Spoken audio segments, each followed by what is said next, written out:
the inspirational reading. It is from the Holy Bible.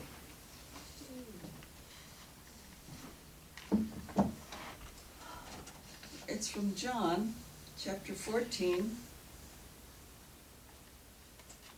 10 through 14. Do you not believe that I am with my Father and my Father is with me? These are the words of Jesus. The words that I speak, I do not speak of myself, but my Father who abides with me does these works. Believe that I am with my Father is with me. And if not, truly believe because of the works. Truly, truly, I say to you, he who believes in me shall do the works which I do, and even greater than these things he shall do, because I am going to my Father. And whatever you ask in my name, I will do it for you, so that the Father may be glorified through his Son.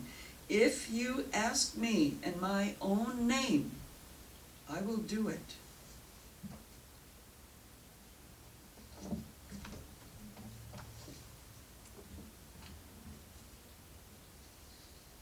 All right.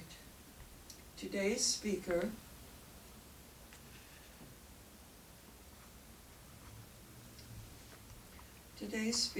is a leader,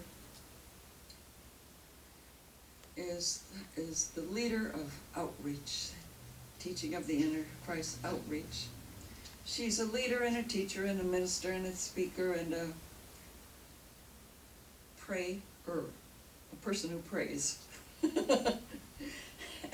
She's speaking on Our True Desires Manifested. What a great title. So let's welcome Reverend Mary Ann Kelley.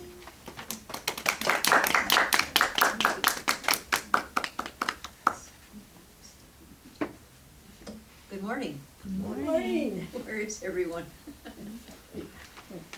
In their perfect right place, I'm sure. Yes, sit. Let's sit over there. Sit here. Well, we're going to talk about our desires, our true desires, manifested. So, what are our true desires? And from whence do they come? Take a minute, just a minute here, and think about that. And ask yourself these questions. What makes my heart sing? What makes me want to dance? And what fills me with joy? Do you have some answers to these questions? Yes. Okay. Yes, okay. So what do I really love to do? What do I really love to be? And what am I really wanting to have? You have some answers to these questions? Yeah. Think of it. And do I have a lifelong dream that hasn't yet been fulfilled? A lifelong dream. What would that be? There is that within us that does know what our true desires are. And it's just waiting for us to recognize them and to accept them in our hands right now, so that we can experience them in our own life. You remember when you were a child, when Christmas was coming? Is there a particular year that sticks out in your mind? I have a couple of them, actually. One year, seemed like all of my friends, we were living in Rapid City, South Dakota. And you know how snowy it is there. And you know how much fun snow is to play in. We lived on beside a hill. It was just a little ways away, probably a quarter of a mile away. And it was a hill. And all of the kids used to like to go over there and sled down. And I didn't have a sled. And but my friends would let me use theirs. But I wanted my own, so I thought, asked my mom, do you think Santa Claus could bring me a sled for my very own? And she said, well, have you been good this year? I had to stop and think about that. Have you done what have you kept your room clean? Well, maybe, sometimes. Okay, have you done everything I've asked you to do? Sometimes. Oh, okay. Have you let your brother play with your things? Not often. Well, these are things, and okay, what you can do now is you could pray to God and to Jesus and make a promise that you'll do these things. And then you can ask could you ask Santa Claus to bring me a sled? And then we'll write a letter to Santa Claus and ask for a sled. How's that? Well, that was good, except now came the catalog. You remember the catalogs? Yes. There was a sled in that catalog, and it was a beaut, and that's what I wanted. So what I did was I circled the catalog. I couldn't cut it out of the catalog because there was other pictures on the other side. So I had to circle it, and I wrote my name on it. Talk about desire boards, that's the first one I knew about. So, I did my prayers, and I kept my room clean, and I shared my toys, and I did what my mom asked, my dad asked, and guess what? I got that sled. And it was a beauty, and the first thing I wanted to do was to take it up on that hill and run it down. And I did. And many times. You ever fall off a sled, fall off going down a hill on a sled with underneath the snow, there's a gravel road? Oh, I didn't care. I just had so much fun with that. But that was a true desire manifested. But first I knew what it was. Then I knew the work that I had to do to attain it.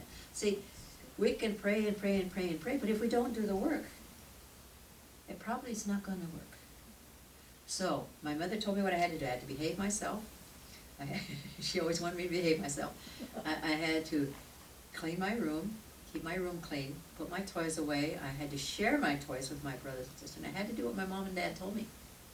Those were the steps that I had to take in order to realize this dream that I wanted for this sled. And I did the work, and I wrote the letter. I prayed to God, and I wrote the letter to Santa Claus, and I got it.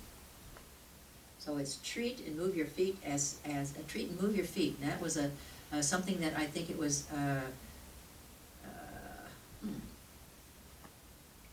was Peter Myers' thing that he came up with. That was his saying. Treat and move your feet. In other words, there's always something that needs to be done, and you'll be guided what that is. Yeah.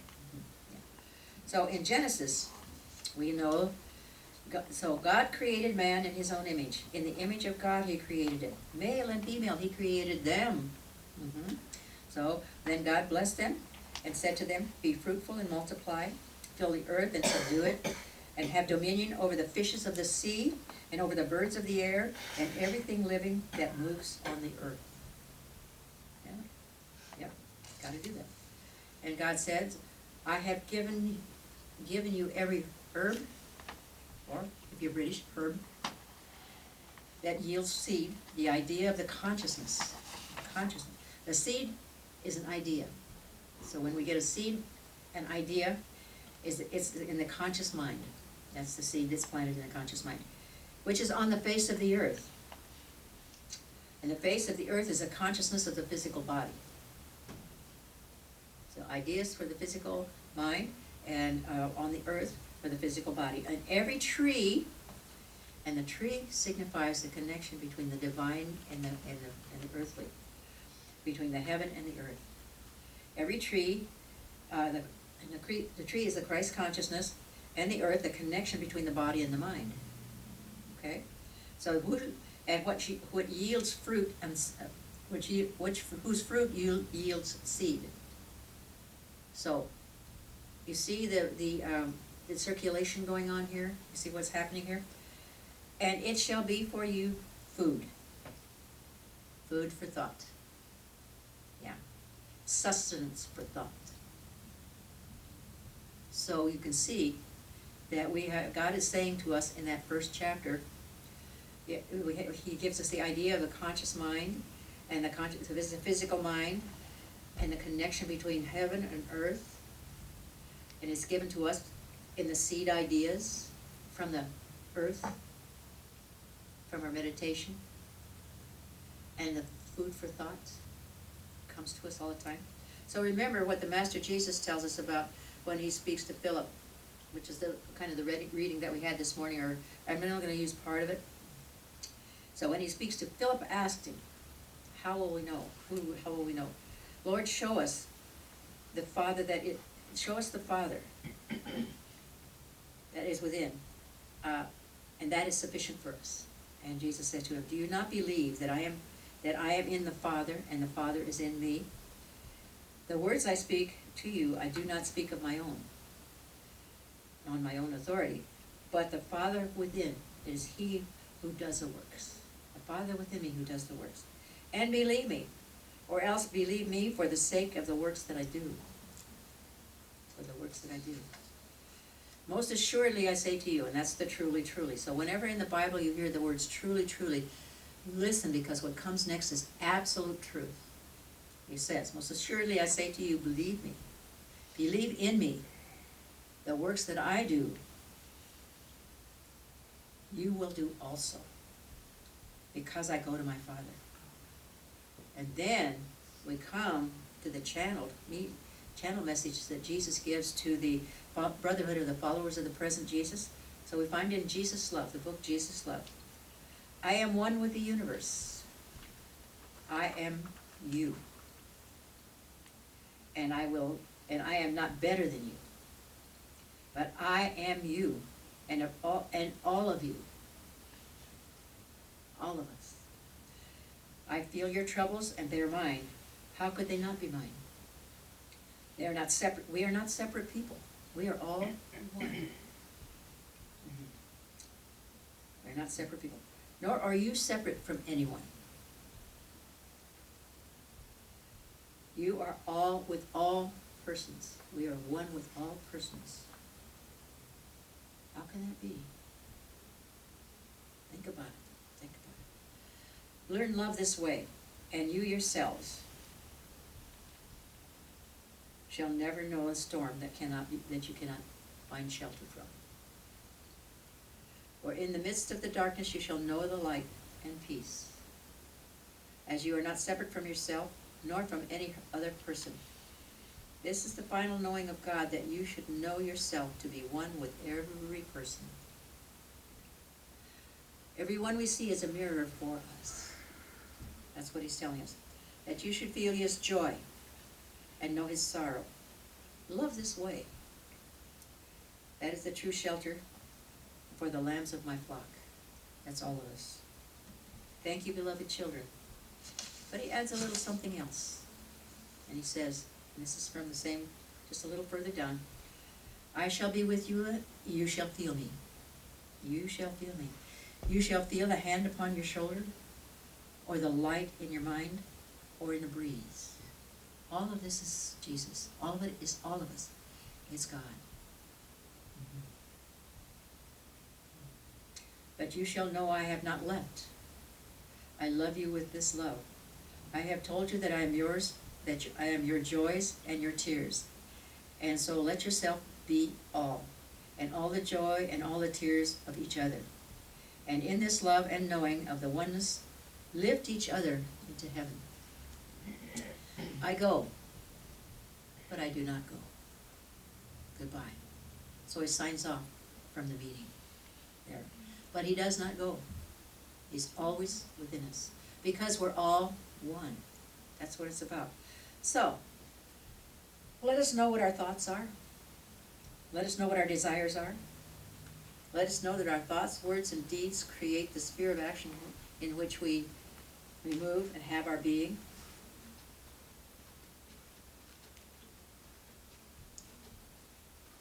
It creates our reality, our life.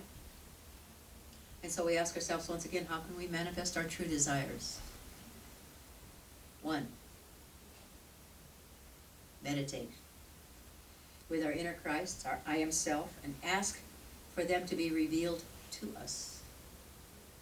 And number 2, we do our spiritual mind treatment, or prayer treatment, however we want to call it. And why do we do this? We're not gonna change God's mind. For one thing, God is not outside there, it's right here. It's right within us. It lives within this body. Well, it's to reprogram our conscious mind.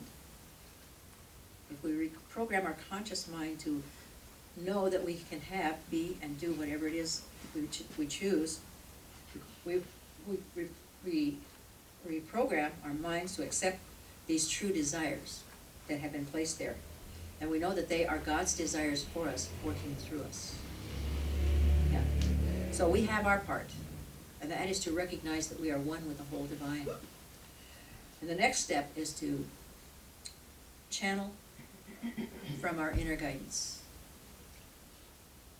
We have to do all three of those things. We have to do. You'll remember in inner sensitivity, you have to meditate, pray, and channel in equal amounts. Any one of those are gone, and you might find that your life isn't quite what you want it to be. So channeling is the next step. We follow our inner guide, and then we follow the inner guidance. Another step in there, I didn't put it on here, but I thought of it as I was coming in today. Oh, there it is. Yes, it is there. Never mind, we'll get to it. So then, when we channel, so, there are different ways to channel. We can channel by using a table tipping. We can channel by speaking out the words. We can channel by writing what comes to mind. And you know how to do that. We've learned how to do that in self-mastery. What you do is you take the pencil in your hand, you place it on the paper, and you let the pencil go. You just rest the pencil. And let Spirit say, come to me and write it through. And when you first start, it probably looks like a bunch of scribbles. Keep practicing, and it'll get better. And you will have the messages that you need. And your true desires will be revealed to you through the Spirit that is within, who you are allowing to come to the forefront in the pencil or the pen. Yeah. So that's how we do that. So now, then we accept our true desires. Okay, yeah, this sounds good. It makes me feel good. It gives me joy. It gives me a spark of energy. Then, give thanks. Give thanks. In all things, give thanks. Be filled with the thanks for the things we already have. Bless them. Thank them for being in our lives and for giving us the joy of living and breathing and moving.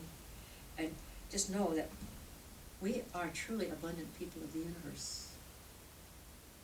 Yeah, we are. We give thanks for the fulfillment of our true desires that have already come. And know that more is on the way. So we say, thank you, wonderful God, for my knowing of my creative powers and for my acceptance of the divine nature that is within me to create the most wonderful world that I can live in. So it is. So we let it be. Let the people say, yes. Amen. Thank you for your attention, and much love to you all.